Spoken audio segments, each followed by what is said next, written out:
White board ಅಧಿಕೃತ ಒಪ್ಕೋಣ. ಒಂದು ಭಗವಂತ ಆ ಒಂದು ಯೋಗ್ಯತೆ ಕೊಟ್ಟಿಲ್ಲ ಬಡವ್ರ ಮಕ್ಕಳು ನಾವೆಲ್ಲ ಬದುಕಕ್ಕೆ ಬಿಡ್ರಪ್ಪ. We don't want yellow board. ಇವತ್ತು ದುಡಿದು ಬರ್ತಾ ಇರೋರಿಗೆ ಕಲ್ಲು ಹಾಕಬೇಡಿ. ದುಡಿದು ಬರ್ತಾ ಇರೋರಿಗೆ ಜೀವನಕ್ಕೆ ನೀವು ಸೂಸೈಡ್ ಮಾಡ್ಕೊಳಕ್ಕೆ ಇವತ್ತೇನಾದ್ರೂ ಈ 3 ಲಕ್ಷ ಜನರಲ್ಲಿ ಯಾರಾದ್ರೂ ಸೂಸೈಡ್ ಮಾಡ್ಕೊಂಡು ಅಥವಾ ಜೀವನಕ್ಕೆ ಆಯ್ತು ಅಂದ್ರೆ ಸರ್ಕಾರ ಜವಾಬ್ದಾರಿ ಹೊರಕ್ಕೆ ರೆಡಿ ಇದೆಯಾ? ಅಂದ್ರೆ ಆಟೋದಲ್ಲಿ ಲವ್ ನಡೆದಿಲ್ವಾ? ಕ್ಯಾಬಲ್ಲಿ ಎಲ್ಲೂ ಅತ್ಯಾಚಾರ ಆಗಿಲ್ವಾ? ರೇಪ್ಗಳಾಗಿಲ್ವಾ? ಅದೇನೋ ಒಂದು ಎಂಪ್ಲಾಯ್ಮೆಂಟ್ ಸೃಷ್ಟಿ ಮಾಡ್ಕೊಂಡಿದೀವಿ ಅಂತಂದ್ರೆ ಅದನ್ನ ಜೀವನ ಮಾಡೋಕ್ಕೂ ಬಿಡ್ತಾ ಇಲ್ಲ.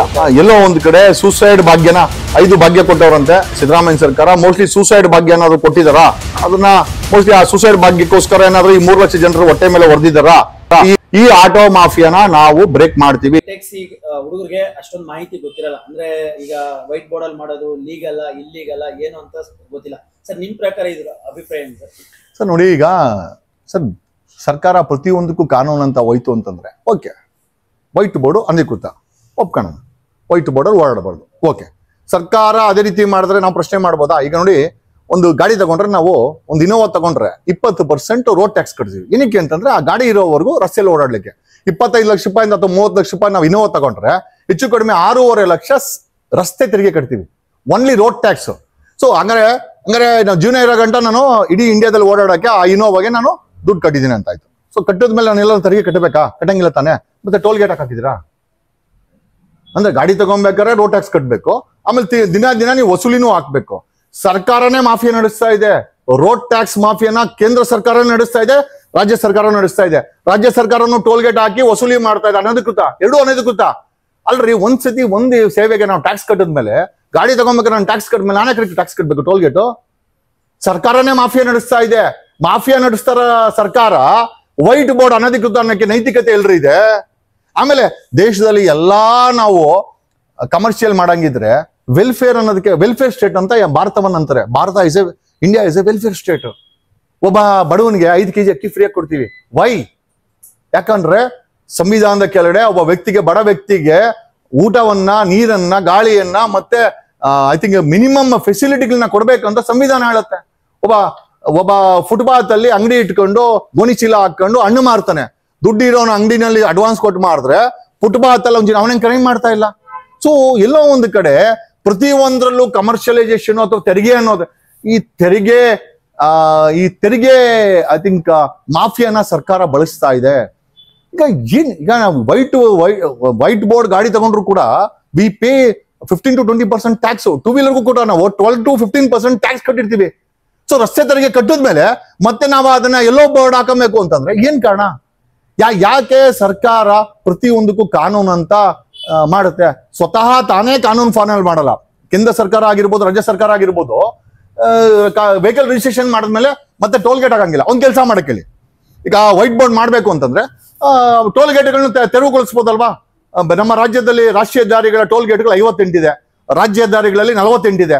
ಸೊ ಒಟ್ಟು 2 ಸೇರಿ 120 ಟೋಲ್ ಗೇಟ್ಗಳಲ್ಲಿ ವಸೂಲಿ ಆಗ್ತೀರಾ. ನಾವು ಟ್ಯಾಕ್ಸ್ ಕಟ್ಟಿದ್ಮೇಲೆ ತೆರವು ಮಾಡಿ. ಹಂಗಾರೆ ಸರ್ಕಾರನೇ ತಪ್ಪು ಮಾಡ್ತಾ ಇರ್ಬೇಕಾರೆ ಈ ವೈಟ್ ಬೋರ್ಡ್ ಅಲ್ಲಿ ಬಡವರು, ಪಾರ್ಟ್ ಟೈಮ್ ಜಾಬರ್ಸ್ ನೀವು ಬೆಲೆ ಏರಿಕೆ ಮಾಡಿದೀರಾ. ಕೇಂದ್ರ ಸರ್ಕಾರ ಗ್ಯಾಸ್ ಬೆಲೆ ಜಾಸ್ತಿ ಮಾಡಿದೆ, ಕರೆಂಟ್ ಬೆಲೆ ಜಾಸ್ತಿ ಮಾಡಿದೆ, ಮೆಟ್ರೋ ಬೆಲೆ ಜಾಸ್ತಿ ಮಾಡಿದೆ, ಮಕ್ಕಳ ಅಡ್ಮಿಷನ್ ಜಾಸ್ತಿ ಮಾಡಿದೆ, ಎಲ್ಲ ಡೈರೆಕ್ಟ್ ಟ್ಯಾಕ್ಸ್, ಇಂಡೈರೆಕ್ಟ್ ಟ್ಯಾಕ್ಸ್ ಪ್ರತಿಯೊಂದ್ರ ಮೇಲೆ ಗ್ಯಾಸ್ ಬೆಲೆ ಜಾಸ್ತಿ ಮಾಡಿದೆ, ಕರೆಂಟ್ ಬೆಲೆ ಜಾಸ್ತಿ ಮಾಡಿದೆ, ಎಲ್ಲ ಟ್ರಾನ್ಸ್ಪೋರ್ಟ್, ಟ್ರೈನು ಇಂಥದ್ದು ಬಿಡಿದಿರೋ ಬೆಲೆ ಜಾಸ್ತಿ ಮಾಡಿದೆ. ಈಗ ತಿಂಗಳಿಗೆ 1 ಲಕ್ಷ ಬಂದ್ರೆ ಸಾಲ್ತಾ ಇಲ್ಲ. ಮಕ್ಕಳಿಗೆ ಫೀಸ್ ಕಟ್ಟಕ್ ಆಗ್ತಾ ಇಲ್ಲ. ಯಾರೋ ಹುಡುಗರು 2 ಗಂಟೆವರೆಗೂ ಕಾಲೇಜ್ಗೆ ಹೋಗಿ 2 ಗಂಟೆ ಮೇಲೆ 10 ಗಂಟೆವರೆಗೂ ಅವನು ಪಾರ್ಟ್ ಟೈಮು ಓದ್ಕೊಂಡು ಬೈಕ್ ಟ್ಯಾಕ್ಸಿ ಓಡಿಸಿ ಸೆಲ್ಫ್ ಎಂಪ್ಲಾಯ್ಮೆಂಟ್ ಮಾಡೋದು ತಪ್ಪಾ? ಹಂಗಾರೆ ನಿಮ್ ಪ್ರಕಾರ ಗಾಂಜಾ, ಅಫೀಮು ಮಾರ್ಬೇಕಾ ಹುಡುಗರು? ಅಥವಾ ಚೈನ್ ಸ್ನ್ಯಾಚಿಂಗ್ ಮಾಡ್ಬೇಕಾ? ಅಥವಾ ಕ್ರೈಮ್ ಮಾಡ್ಬೇಕಾ? ಎಲ್ಲರೂ ಸಿದ್ದರಾಮಯ್ಯ ಮಕ್ಕಳ ತರ ಅದೃಷ್ಟವಂತರ MLC ಆಗಕ್ಕೆ? ಯಡಿಯೂರಪ್ಪನ ತರ ರಾಜ್ಯಾಧ್ಯಕ್ಷ ಆಗಕ್ಕಾಗ್ತದ? ಕುಮಾರಸ್ವಾಮಿ ಮಗನ್ ತರ, ನಿಖಿಲ್ ಕುಮಾರಸ್ವಾಮಿ ತರ ರಾಜ್ಯಾಧ್ಯಕ್ಷರಾಗಿ ನಮ್ಮಪ್ಪ CM ಅಂತ ಹೇಳಕ್ಕಾಗತ್ತಾ? ಎಲ್ಲರಿಗೂ ಆ ಒಂದು ಭಗವಂತ ಆ ಒಂದು ಯೋಗ್ಯತೆ ಕೊಟ್ಟಿಲ್ಲ ಬಡವ್ರ ಮಕ್ಕಳು ನಾವೆಲ್ಲ. ಬದುಕಕ್ಕೆ ಬಿಡ್ರಪ್ಪ. ಅದ್ರಲ್ಲೂ ಕೂಡ ನೀವು ಕಾನೂನು ತಗೊಂಬತ್ತೀರಿ ಅಂದ್ರೆ ನೀವೆಷ್ಟು ಮಟ್ಟಿಗೆ ಕಾನೂನನ್ನ ಫಾಲೋ ಮಾಡ್ತಾ ಇದ್ದೀರಾ? V don't want yellow board. ಇವತ್ತು ದುಡಿದು ಬರ್ತಾ ಇರೋರಿಗೆ ಕಲ್ಲು ಹಾಕಬೇಡಿ. ದುಡಿದು ಬರ್ತಾ ಇರೋರಿಗೆ ಜೀವನಕ್ಕೆ ನೀವು ಸೂಸೈಡ್ ಮಾಡ್ಕೊಳಕ್ಕೆ ಇವತ್ತೇನಾದ್ರೂ ಈ 3 ಲಕ್ಷ ಜನರಲ್ಲಿ ಯಾರಾದ್ರೂ ಸೂಸೈಡ್ ಮಾಡ್ಕೊಂಡು ಅಥವಾ ಜೀವನಕ್ಕೆ ಆಯ್ತು ಅಂದ್ರೆ ಸರ್ಕಾರ ಜವಾಬ್ದಾರಿ ಹೊರಕ್ಕೆ ರೆಡಿ ಇದೆಯಾ? ಎಷ್ಟೋ ಜನ ಸಾಲ ಮಾಡ್ಕೊಂಡಿರ್ತಾರೆ, ಎಷ್ಟೋ ಜನ ಏನೋ ಲೋನ್ಗಳು ತಗೊಂಡಿರ್ತಾರೆ, ಎಷ್ಟೋ ಜನ ಫೀಸ್ಗಳು ಕಟ್ಟಿಲ್ಲ, ಎಷ್ಟೋ ಜನ ಮಕ್ಕಳು ನನಗೆ ಫೋನ್ ಮಾಡ್ತಾರೆ, ಸರ್ ಈ ತಿಂಗಳು ನನ್ನ ಫೀಸ್ ಕಟ್ಟಕ್ ಆಗ್ತಾ ಇಲ್ಲ, ಈ ತಿಂಗಳು ನಾನು ಸೆಮಿಸ್ಟರ್ ಫೀಸ್ ಕಟ್ಟಕ್ ಆಗ್ತಾ ಇಲ್ಲ, ಈ ತಿಂಗಳು ನನ್ಗೆ ಬೈಕ್ EMI ಕಟ್ಟಕ್ ಆಗ್ತಾ ಇಲ್ಲ. ಮಕ್ಕಳು EMI ಕಟ್ಕೊಂಡು ಹೆಣ್ಣು ಮಕ್ಕಳು ಕಟ್ತಾ ಇದಾರೆ, ಬೈಕ್ ಟ್ಯಾಕ್ಸಿ ಓಡಿಸ್ತಾ ಇದಾರೆ ಹೆಣ್ಣು ಮಕ್ಕಳು. ಇವ್ರು ಹೇಳ್ತಾರೆ ತಬ್ಬೂನು ಹೋಗ್ತಾರೆ ಅಂತ. ಅಲ್ರಿ, ಗೋವಾಗ ಹೋಗ್ಬಿಟ್ರೆ ಜನ ಬೇರೆ ರೀತಿನೇ ಬಟ್ಟೆಗಳು ಹಾಕೊಂಡಿರ್ತಾರೆ. ಹಂಗಾರೆ ಈಗ ನಾವು ಎಲ್ಲರೂ ಕೂಡ ವಿಕೃತನೇನಾ? ಹಂಗಾರೆ ಆಟೋದಲ್ಲಿ ಎಲ್ಲಿ ಲವ್ ನಡೆದಿಲ್ವಾ? ಕ್ಯಾಬಲ್ಲಿ ಎಲ್ಲೂ ಅತ್ಯಾಚಾರ ಆಗಿಲ್ವಾ? ರೇಪ್ಗಳಾಗಿಲ್ವಾ? ಏನ್ರಿ ನಾವು ನೋಡೋ ರೀತಿನಲ್ಲಿದೆ. ದೊಡ್ಡ ದೊಡ್ಡವರು ಸ್ಟಾರ್ ಹೋಟ್ಲ್ಗಳಲ್ಲಿ ಫಿಲಂ ಇಂಡಸ್ಟ್ರಿಯವರು ದೊಡ್ಡವರು ಏನೇನೋ ಮಾಡ್ಕೊಳ್ತಾರೆ, ನಾವೆಲ್ಲ ಕೇಳಕ್ ಹೋಗ್ತೀರಾ? ಹಂಗಾರೆ ಬೈಕಲ್ಲೇ ನಡಿಬೇಕಲ್ಲ ವ್ಯವಹಾರ? ಸ್ಟಾರ್ ಹೋಟ್ಲಲ್ಲಿ ನಡಿಯಲ್ವಾ? ರಿಸಾರ್ಟ್ಸ್ ಅಲ್ಲಿ ನಡಿಯಲ್ವಾ? ಆಟೋದಲ್ಲಿ ನಡಿಯಲ್ವಾ? ಎಲ್ಲ ನಡೀತದೆ, ನಾವು ನೋಡೋ ದೃಷ್ಟಿ ಅಷ್ಟೇ. ಅದು ಅವ್ರವ್ರ ಇಚ್ಛೆಗೆ ಬಿಟ್ಟಿದ್ದು, ಅದು ಅವ್ರವ್ರ ಪ್ರೈವೇಟು. ಹಾಗಾಗಿ ಐ ಥಿಂಕ್ ಬೈಕ್ ಟ್ಯಾಕ್ಸಿ ವಿಚಾರದಲ್ಲಿ ಆಟೋ ಮಾಫಿಯಾಗೆ ಸರ್ಕಾರ ಇಂಡೈರೆಕ್ಟ್ ಆಗಿ ಸಪೋರ್ಟ್ ಮಾಡ್ತಾ ಇದೆ. ಆಮೇಲೆ ರಾಮಲಿಂಗಾರೆಡ್ಡಿ ಅವರು ಹೇಳಿದ್ರು ಸ್ಟೇ ಇದೆ ಅಂತ, ಸರ್ಕಾರದ ಮೀಟರ್ ಮೇಲೆ ಸ್ಟೇ ಇದೆ ಅಂತೆ, ಓಲಾ ಒಬ್ಬರು ತಗೊಂಡಿದಾರಂತೆ. ಈಗ ನಮ್ ಸ್ಟೇ ಇದ್ರೆ ಕಪಿಲ್ ಸಿಬಲ್ ಕರ್ಕೊಂಡ್ಬಂದು ವೆಕೆಟ್ ಮಾಡಿಸ್ಲಿ. ಈಗ ಮೂಡ ಹಗರಣದಲ್ಲಿ ಸಿದ್ದರಾಮಯ್ಯನವ್ರಿಗೆ ಕಪಿಲ್ ಸಿಬಲ್ ಸುಪ್ರೀಂ ಕೋರ್ಟ್ ಅಲ್ಲಿ ಅಪಿಯರ್ ಆಗ್ತಾರೆ. ಏನಕ್ಕೆ? ಅವ್ರನ್ನ ನಿರಪರಾಧಿ ಅಂತ ಘೋಷಣೆ ಮಾಡ್ಕೊಳಕ್ಕೆ. ಇಂತಹ ಕೇಸ್ಗಳಲ್ಲೂ ಕೂಡ ಸರ್ಕಾರ ಸಾರ್ವಜನಿಕ ಹಿತಾಸಕ್ತಿಯಲ್ಲಿ ಅಂತ ಒಳ್ಳೆ ಅಡ್ವೊಕೇಟ್ ನ ಕರ್ಕೊಂಡ್ಬಂದು ಹೈಕೋರ್ಟ್ ಅಲ್ಲಿ ಆ ಸ್ಟೇನ ವೆಕೆಟ್ ಮಾಡಿಸ್ಲಿ. ಆಮೇಲೆ ಪಾಲಿಸಿ ಬೇಕು ನಮ್ಗೆ. ಈ ಒಂದು ಬೈಕ್ ಟ್ಯಾಕ್ಸಿನ ಮತ್ತೆ ಬಿಡ್ಲೇಬೇಕು ಅವರು. ಎಷ್ಟು ಇಲ್ಲ ಅಂತಂದ್ರೆ ಒಂದ್ ಕೆಲಸ ಮಾಡಿ, ಆಟೋದ ನಾವು ಬೈಕ್ ಟ್ಯಾಕ್ಸಿ ರೇಟ್ಗೆ ನಾವು ಆಟೋ ಕೊಡ್ಲಿ, ನಾವು ಆ ರೇಟ್ ಕೊಡ್ತೀವಿ, ನಮ್ಮನ್ನ ಆಟೋದಲ್ಲಿ ಕರ್ಕೊಂಡ್ಲಿ, ಸರ್ಕಾರ ಮಿಕ್ಕಿದನ್ನ ಸಬ್ಸಿಡಿ ಕೊಡ್ಲಿ. ಅದಕ್ಕೆ ಆ ರೀತಿ ಆದ್ರೂ ಮಾಡ್ಲಿ. ಈ ಬೈಕ್ ಟ್ಯಾಕ್ಸಿ ನಾವು ರೇಟ್ ಕೊಡಕ್ಕೆ ನಾವು ರೆಡಿ. ಯಾಕಂದ್ರೆ ನಮ್ಮ ಮನೆಯಲ್ಲಿ ನಮ್ಮ ಮಗ ಕಾಲೇಜ್ಗೆ ಹೋಗ್ಬೇಕಾದ್ರೆ ಬೈಕ್ ಟ್ಯಾಕ್ಸಿನ ಬಳಸ್ತಾ ಇದ್ದ. ಇವತ್ತು ದಿನಕ್ಕೆ 120 ರೂಪಾಯಿ ಆಗೋದು, ಈಗ 600 ರೂಪಾಯಿ ಆಗುತ್ತೆ. ನಾನೆಲ್ಲಿ ತಗೊಂಬರ್ಲಿ? ನಾವೆಲ್ಲ ಕಳ್ತನ ಮಾಡಕ್ಕಾಗತ್ತಾ? ಪ್ರತಿಯೊಂದು ಪೇರೆಂಟ್ಸ್ ಇದೇ ಸಮಸ್ಯೆ ಇದೆ. ಸ್ಕೇಟಿಂಗ್ ಹೋಗ್ತಾರೆ ಮಕ್ಕಳು, ಮ್ಯೂಸಿಕ್ ಸ್ಕೂಲ್ಗೆ ಹೋಗ್ತಾರೆ, ಮ್ಯೂಸಿಕ್ ಕ್ಲಾಸ್ಗೆ ಹೋಗ್ತಾರೆ, ದಿನಕ್ಕೆ 3 ಕಡೆ 4 ಕಡೆ ಮಕ್ಕಳು ಹೋಗ್ತಾರೆ. ಪ್ರತಿಯೊಂದು ಕಡೆ ತಂದೆ ತಾಯಿಗೆ ಬ್ರೇಕ್ ಆಗುತ್ತಾ? ಬೆಳೆದಿರೋ ಮಕ್ಕಳು ಬೈಕ್ ಟ್ಯಾಕ್ಸಿನಲ್ಲಿ ಹೋಗ್ತಾರೆ. ಈಗ ಬೈಕ್ ಟ್ಯಾಕ್ಸಿಲಿ ಹೋಗೋರೆಲ್ಲ ಲವ್ ಮಾಡ್ತಾರೆ ಅಂತಂದ್ರೆ, ಹಂಗಾರೆ ಆಟೋದಲ್ಲಿ 20 ಲಕ್ಷ ಆಟೋಗಳಿದೆ, ಅಲ್ಲೆಲ್ಲಿ ಲವ್ ಆಗಿಲ್ವಾ?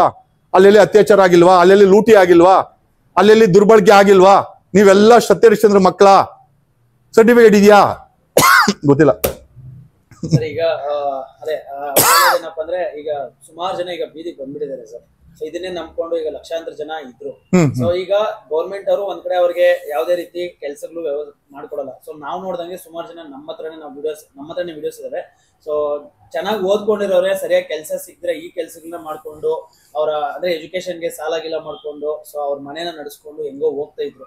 ಬಟ್ ಈಗ ಅವರೆಲ್ಲರೂ ಬೀದಿಗೆ ಬಂದ್ಬಿಡಿದೆ. ಸೊ ಅವ್ರಿಗೆ ಅಟ್ಲೀಸ್ಟ್ ಇವರು ಇದು ಬೇಡ ಅಂತ ಅಂದಾಗ ಅವ್ರಿಗೆ ಏನಾದ್ರು ಒಂದು ದಾರಿ ಮಾಡ್ಕೊಡ್ಬೇಕಲ್ವಾ ಸರ್? ಸರ್ಕಾರ ಎಂಪ್ಲಾಯ್ಮೆಂಟ್ ಕೊಡಲ್ಲ. ಆ ರೀತಿ ಎಂಪ್ಲಾಯ್ಮೆಂಟ್ ಕೊಡೋಂತ ಸರ್ಕಾರ ಅಲ್ಲ.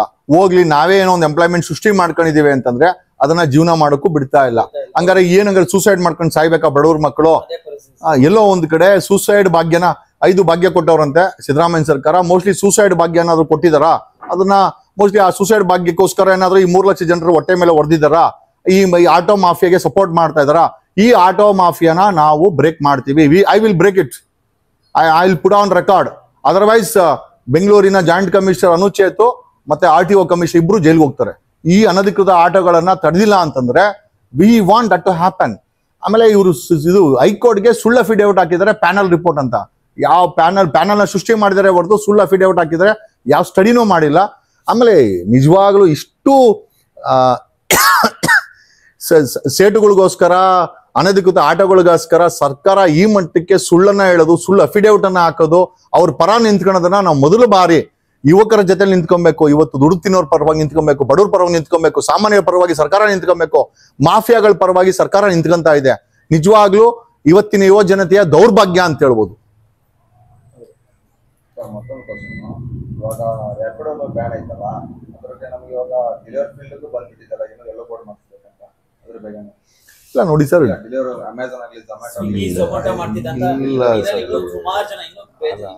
ಅಲ್ಲ ಸರ್, ಈಗ ಮನುಷ್ಯ ಗೆಣಸ್ ಕೀಳೋವರೆಗೂ ನೆಟ್ಟಗಿದ್ದಂತೆ. ಗೆಣಸ್ ಬಿಟ್ಟು ಯಾವತ್ತು ಚಿನ್ನ ವಜ್ರ ಕೈ ಹಾಕೋದು ಭೂಮಿನಲ್ಲಿ ಮನುಷ್ಯ ಭ್ರಷ್ಟ ಆಗ್ಬಿಟ್ಟಂತೆ.